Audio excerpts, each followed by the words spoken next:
ang setting namin ngayon. Nandito kami sa office ni Sir Benko para ipakita sa inyo yung bago nating tablet na nakasama sa kit ng ang ating ang tawag dito, sir? Tablet plus Kit. load plus kit. Tablet plus kit. Tablet plus kit. Ito na yan. So, sir, pwede naman share sa, lalo na sa mga OFWs natin na excited na. No? Ay, mga taga-province, di ba? Ay, mga nasa province, no? Kung ano yung mga features nitong FabTab or yung V-Mobile tablet natin. Actually, hindi lamang yung mga viewers niya excited. Maski ako excited din dito sa bagong product ng company. No? Itong product ng company na ito, in-include natin sa dating load plus kit lang. No? So instead of load lang ang laman ng kit at yung various na contents niya ngayon, dadagdagan natin ng tablet. Ang brand niya ay Lifeware FabTab Brio. Itong FabTab Brio is actually a tablet that is not available in the market for sale.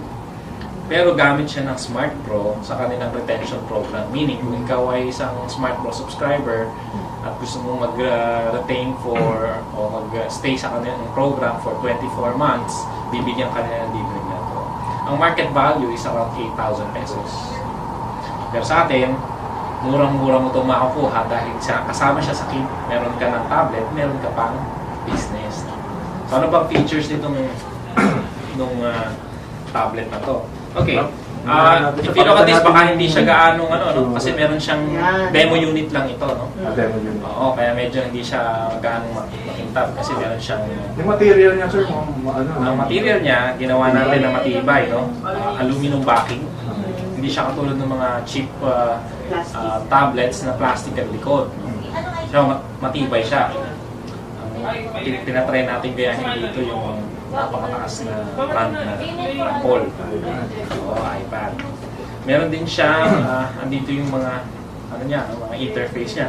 Meron siyang micro SD slot up to 32 gigabytes yung capacity na pwede niyang tanggapin. May HDMI siya, mini HDMI. Meaning, pwede kang mag-download ng mga high definition movies dito at isaksak sa yung high definition TV via a cable, HDMI cable, mapapanood mo siya ng high definition. Kaya magandang siya. Meron na siyang USB dito at merong earphone plug at yung charging port. Sir, yung sa USB pala, pwedeng kabitan ng mga tawag natin. Pwede siyang kabitan ng pwede siyang kabitan ng broadband. When I was testing this a few days ago, nakita ko na pag kinabit mo yung Smart Pro, kailangan mo lang baguhin yung name. Kasi naka-default sa kanya Smart. Pag dinetect mo siya ng pusa, gagamitin niya yung Smart name. Pero kung gagawin mo siyang Smart Pro, mas mabilis siyang tumakbo.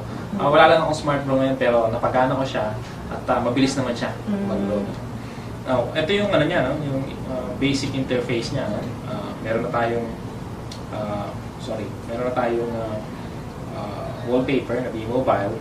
Tapos kinargahan na lang natin ang loading stream application. Meron na dito. Na currently nasa beta version pa lang siya, pero meron na siya. Tapos, nandito yung mga applications na available sa kanya, yung basic na applications. Of course, you can download your apps from Google Play, pero basically, ando naman yung mga basics, yung mga kailangan natin. So, ang kanyang operating system ay Android Jelly Bean 4.1, 4.1.1. So, advanced na siya sa kanyang OS. Yun din, dual core siya at meron siyang 8GB capacity at meron siyang 1GB memory, 1GB DDR3. So, mabilis yung memory niya. Now, if you would ask me, bakit hindi siya katulad ng iba ng mga latest ngayon ng mga quad-core na? Well, naglalabasan ngayon ng quad-core, pero may iba na expensive pa rin. Merong ibang murang quad-core, pero cheap ang housing, tsaka yung quality, hindi maaasahan at minsan puro problematic. At ang mahalaga dito, wala naman talaga yan sa dami ng core. Kasi ang quad core, mas malakas kumain ng baterya kaysa sa dual core. Ang dual core ay tama lang ang pag-spend niya ng battery. So, basically, yun ang magandang features niya. So, let's try, mag-play tayo ng ilang videos.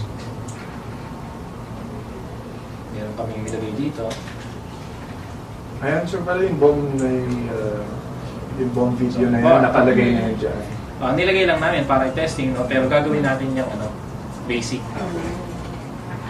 Nandito ang kanyang volume sa likod. Or pwede rin dito. Malinaw. Mabilis. Hindi naiiwan yung bibig tsaka yung sound eh. Sa iba kasi gano'n eh, di ba? Nachuchoke. Oo. Hindi yung volume. Touch lahat. Tsaka mabilis Pwede rin yung dito touch sa niya, likod. di ba? Hindi katulad ng iba, no?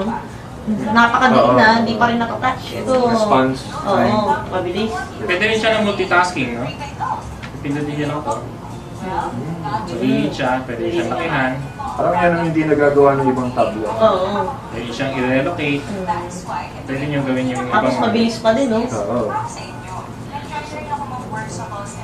Gusto niyo siyang lakihan ulit. Ay, hindi ko pala nalakihan. Na-minimize ko siya.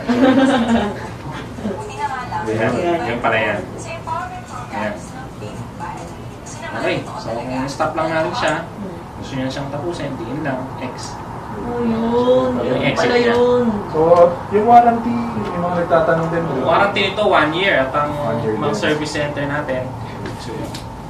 Ang service center natin nationwide, ano? Yun, nationwide ng Oo, warranty. marami sa karaniwan sa City Life Telecom Center. Sa NCR, meron sa Green Hills, Dira Mall, Antipolo, dalawa sa Antipolo, isa sa Bikutan, Fairview, Farmers Cubao, SM City North, SM Cubao, SM City Manila, SM Marikina, halos lahat ng SM, ano? Sa NCR, nandun siya. Meron din siya sa Region 1, Lawag, Ilocos Norte, Dagupan, sa Region 3, Tatlo, Olongapo City, Kapalit, Pampanga, Bulacan. Region 4 ay tatlo rin, SM Bacoor, Batangas City, Lucena, sa Region 6, 4, SM Cebu, Ayala Mall Cebu, Iloilo, dalawa sa Iloilo. Region 10, isa sa Cagayan de Oro, at Region 13, Surigao City. So makakaasa tayo ng ng siguradong support pagka may problema tayo. Pero so far wala naman tayo sa mga testing natin, wala naman tayo na-encounter ng problema. Merong ilan siguro tayong hindi naman maiiwasan yun, ano? Yes, Pero okay. definitely kaya naman yan solve ng ating technical ng service center. Wala tayong service center dito sa B-Mobile pero sa mga malls na magamit. Kasi nakalagay na dun sa... Nasa loob ng list ng service centers. Nandito po yan. So, may warranty card din. Oo. Diyan yung warranty card. Click. Ito yung user guide. Ito yung hindi binabasa ng mga tao eh. Alright. Ito tong user guide na ito. Ito yung hindi nyo Meron binabasa. na siyang sa loob, earphone. Ito may earphones. Ito Tapos yung pang-convert dun sa... micro USB. Micro USB. At ito ay Para hindi na micro kayo USB bibili. rin, dalawang klase. Yan. 100 din kaya to Ito, sa labas. sir. Dalawang klase. Micro May, USB. may, may short and may long. Actually, dito mo ikakabit yung Smart Pro stick. Okay. Dito.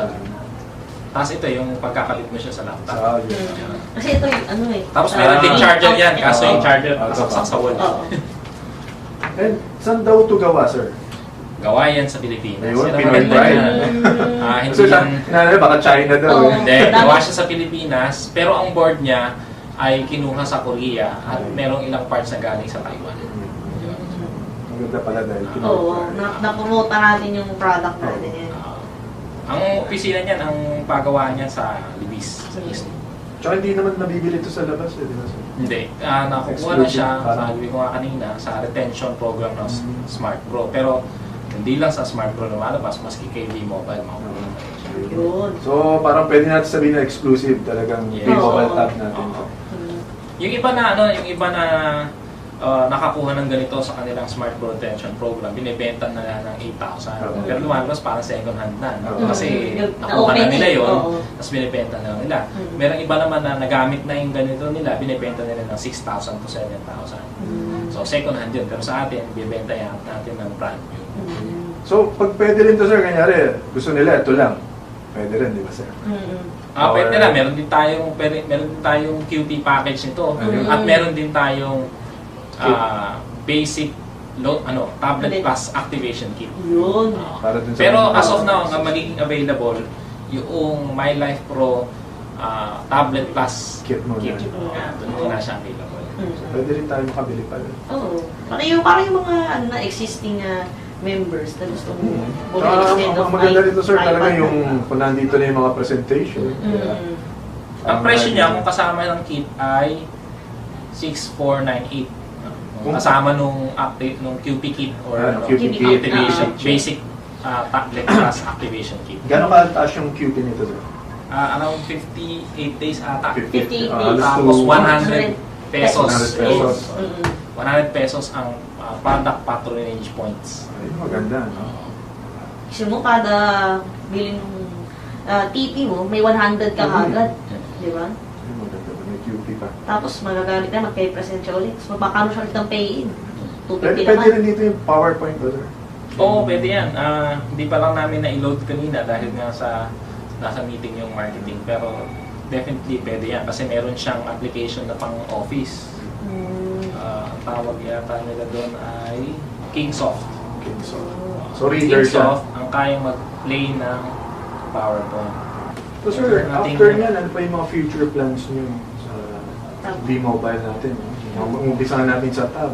Actually, yun ang napansin namin sa lately, no? Effective kay V-Mobile nung nag-carry ng mga technology-based products. Kaya definitely, we'll be coming up with a lot of technology products. And probably yung and also yung insurance products. Kasi yung insurance products, we can deliver it via SMS, via website. Hindi natin kailangan bitbitin. Alam mo naman tayo sa V-Mobile, hindi tayo mahilig dun sa pagbibit. Meron tayong ilang mga wellness products, pero pang patagdag lang naman yun para dun sa mga naghahanap ng mga ganung produkto. Pero nakikita namin, V-Mobile is an effective avenue for technology-based products. So, yun ang plan natin. Sisimulan natin dito. Actually, sinimulan natin ng mga nakaraan by distributing broadband sticks and packet Wi-Fi. So, mukhang Ubus agad. Oo, nauubos agad natin. Kaya sa totoo lang, yung pressure na ang daling maubos ng mga produkto, kaya kami napilitang humanap ng tablet.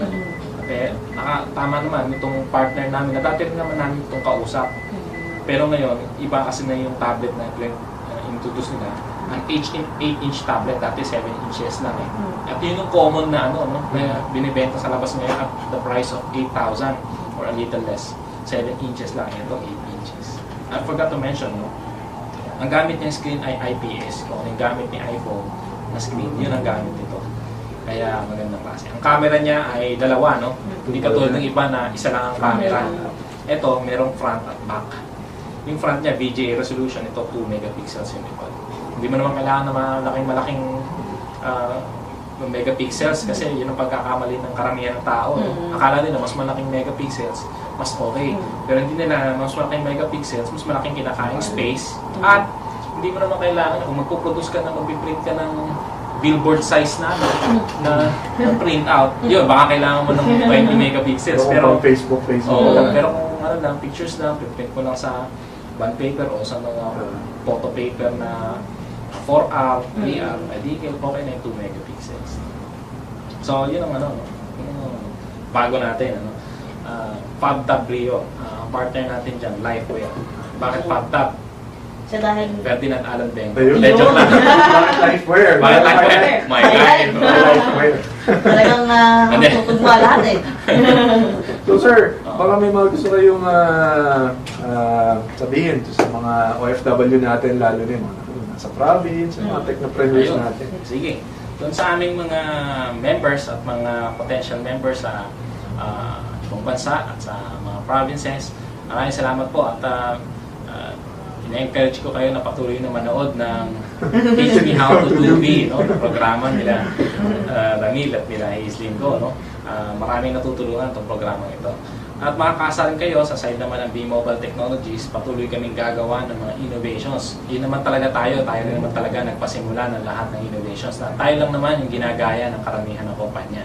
So patuloy pa rin natin gagawin yun, magpuproduce tayo ng mga produkto at mga serbisyo na hindi lang magbibigay sa inyo ng income, kundi mag-empower sa mga Pilipino hanggat maaari. Kung meron man tayo mga partners na mga taga-ibang bansa, ng mga foreigners, pero priority natin, i-empower ang mga kapwa natin Pilipino. So, Maraming Patuloy niyo pong salamat. supportahan ang Big Mobile Technology. Thank you for your time, sir. Salamat. Sir, thank you. Uwi na natin ito.